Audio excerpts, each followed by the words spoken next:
flexibility with the scheduling as well. Where are you from originally? I'm from here. I'm from Mendon, Three Rivers area.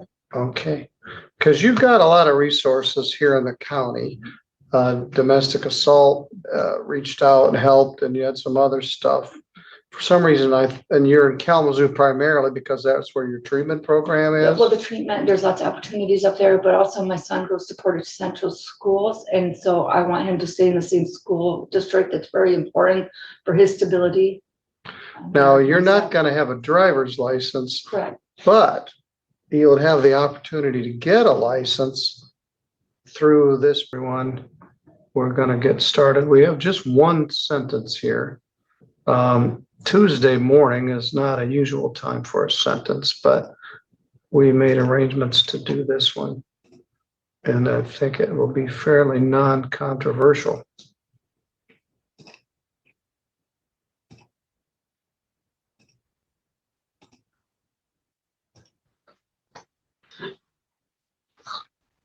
This is in the matter of Melinda K. Fowler. The file number is 251812FD.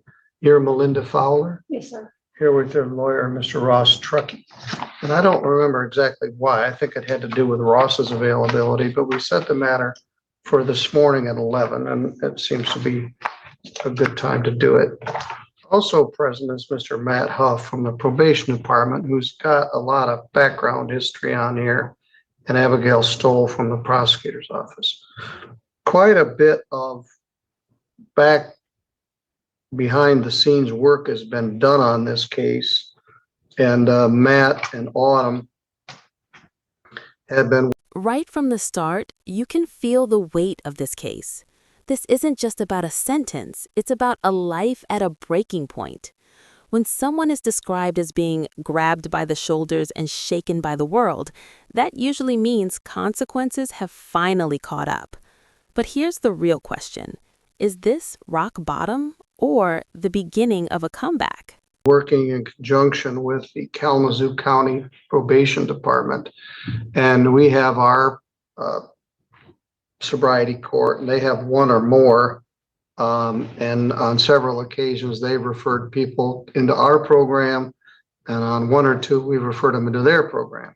So through the substantial effort of Mr. Huff and Autumn Kiefer, Kalamazoo has agreed to accept you into their sobriety court program, which I think is a win-win. So, Ross, what would you like us to know? I think just going back in time here to August 29th, there was an order entered by Judge Kane's court relating to Melinda's son and relating to a drinking problem that created unsafe conditions. And then on September the 4th at the DHHS parking lot, where I believe parenting time was scheduled, we have this arrest. And it doesn't take too much to assume that rock bottom was either that day or real near there. Your son gets removed and placed in foster care because of your drinking, and then you're arrested outside of a parenting time. It's sad. It's sad for Melinda. It's especially sad for her son. Since then, through a couple of fits and starts and stumbles and adjournments, we eventually got here. Melinda completed an outpatient or an inpatient program at Our Hope in Grand Rapids. She was there. She worked with that team. This is where the case gets real. The court isn't just looking at one incident, it's looking at a pattern. Loss of custody and arrest during parenting time, that's devastating. Legally, this builds a strong case for intervention, not just punishment. And notice the shift. Instead of pushing for more jail time, they're steering towards sobriety court. That's huge. It means the system believes she's still salvageable. But let me ask you, do you think rehab programs like this actually work, or do they just delay the inevitable? They tried to help support her through this. She did a bit of jail in December. Your Honor placed her in jail partly because of the stumbles we'd had and the failure to appears and the different things of that nature. But that was a wake-up call. She's been grabbed by the shoulders and shaken violently by the world.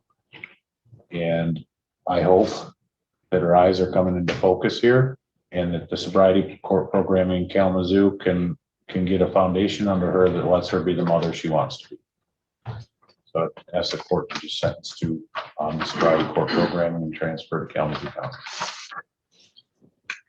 Belinda, before I hear from you or Abigail, I would like to hear Matt's input. He and I have discussed this case, I don't know, but a dozen times over the last few months, tracking progress. And as Ross said, there was a jail component at the end of last year for the other offenses. But you've been working on your sobriety now since about November. Matt, what else would you like us to know?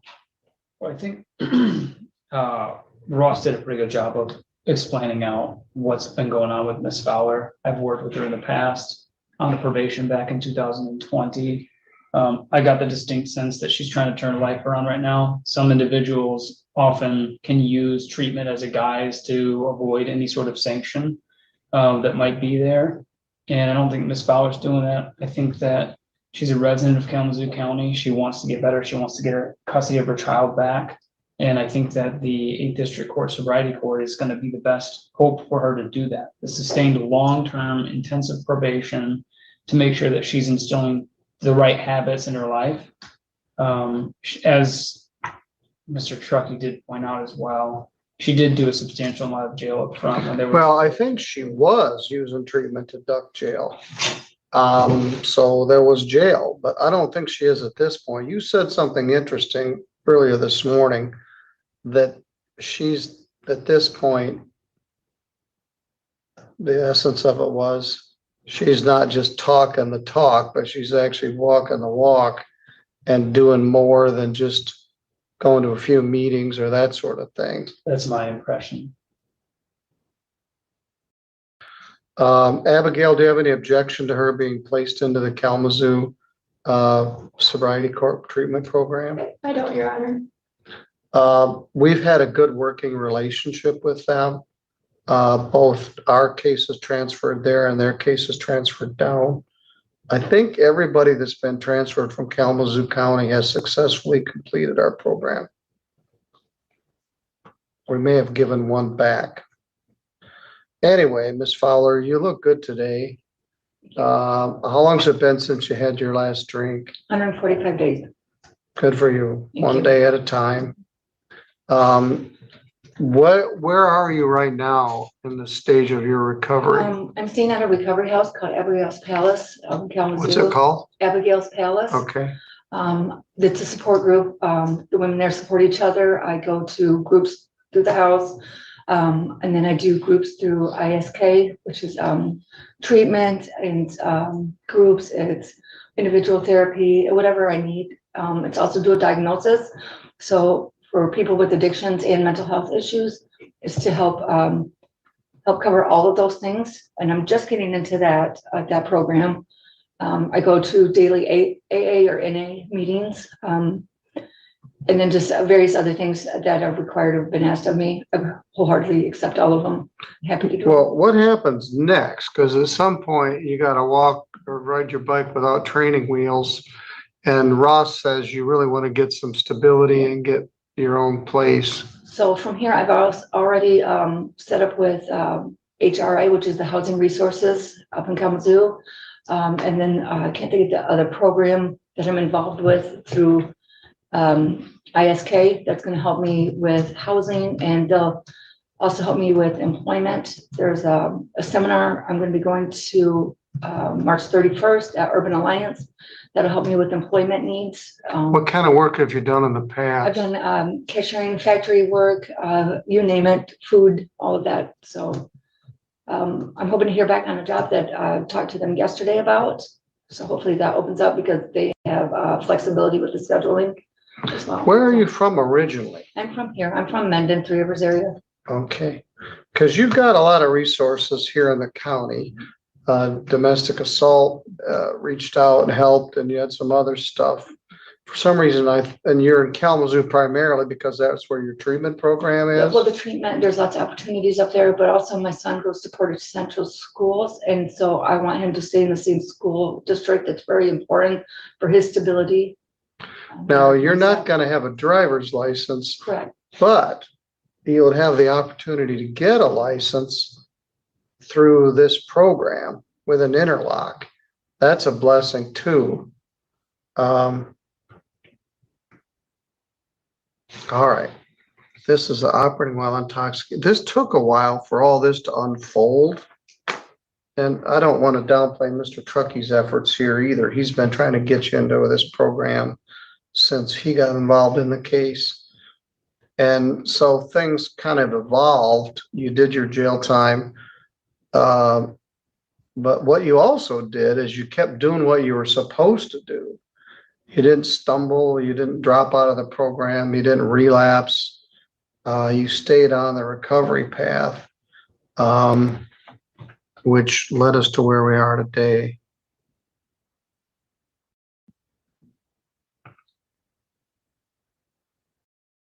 Can I say something as well, Your Honor? Yes, I just want to thank everybody that's helped me get to this point, get all these programs set up. And I do appreciate that.